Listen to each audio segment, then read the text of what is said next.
On June 21st, former Secretary of the Department of Homeland Security under President Obama, Jeh Johnson, testified before the House Committee on Intelligence, and he made a comment that adds a jarring new wrinkle to the narrative surrounding the alleged hacking of the Democratic National Committee in 2016. Under questioning from Representative Peter King of New York, Johnson indicated that upon learning of the alleged hack, DHS repeatedly offered assistance to the DNC. And to Johnson's, quote, disappointment, the DNC rebuffed those offers. Can you elaborate more on what the DHS's connection with the DNC was, or consultation with the DNC was after you became aware of the hacking and they became aware of the hacking, as to what was offered them, what they accepted? Was there any level of cooperation at all? To my disappointment, not to my knowledge, sir. And this is a question I asked repeatedly when I first learned of it. You know, what are we doing? Are we in there? Are we helping them discover the vulnerabilities? Unprompted, Johnson then brought up, as a point of comparison, the 2015 Office of Personnel Management data breach, which resulted in as many as 21.5 million people having their private information exposed. Because this was fresh off the OPM experience, and there was a point at which DHS cybersecurity experts did get into OPM and actually help them discover the bad actors and patch some of the exfiltrations, or at least minimize some of the damage. And so I was anxious to know whether or not our folks were in there. And the response I got was FBI had spoken to them. They don't want our help. They have CrowdStrike, the cybersecurity firm.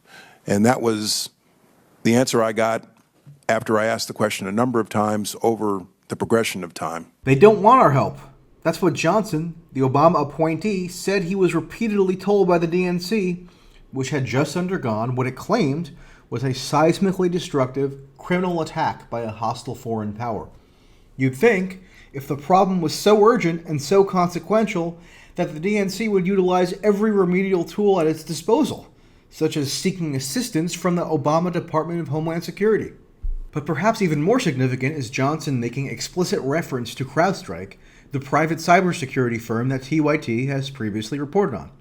Former FBI Director James Comey has repeatedly indicated that the FBI never gained primary access to the hacked DNC servers, and instead was made to rely on the attribution findings provided by CrowdStrike. And the FBI in this case, unlike other cases that you might investigate, did you ever have access to the actual hardware that was hacked, or did you have to rely on a third party to provide you the data that they had collected? In the case of the DNC, and I believe the DCCC, but I'm sure the DNC, we did not have access to the devices themselves. We got relevant forensic information from a private party, a high-class entity that had done the work, but we didn't get direct access. Though he's made numerous references to CrowdStrike, in this case calling the firm a, quote, high-class entity, Comey never named the firm directly in sworn testimony. Notably, Johnson did just that, naming CrowdStrike directly.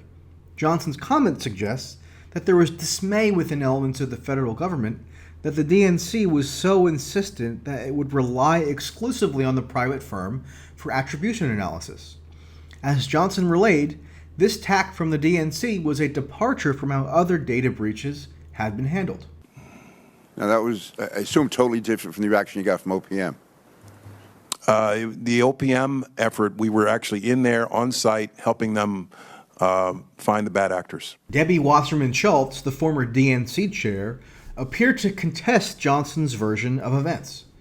In a written statement, Wasserman-Schultz denied that any government agency had contacted her about the breach. How does Wasserman-Schultz's statement square with Johnson's testimony? As with much of this ongoing story, it remains unclear.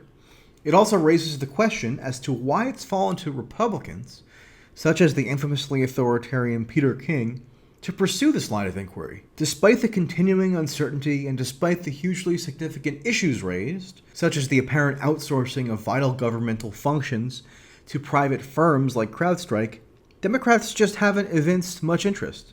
Why might that be? Do you know who it was at the DNC who made that decision, or who was making the resistance? No.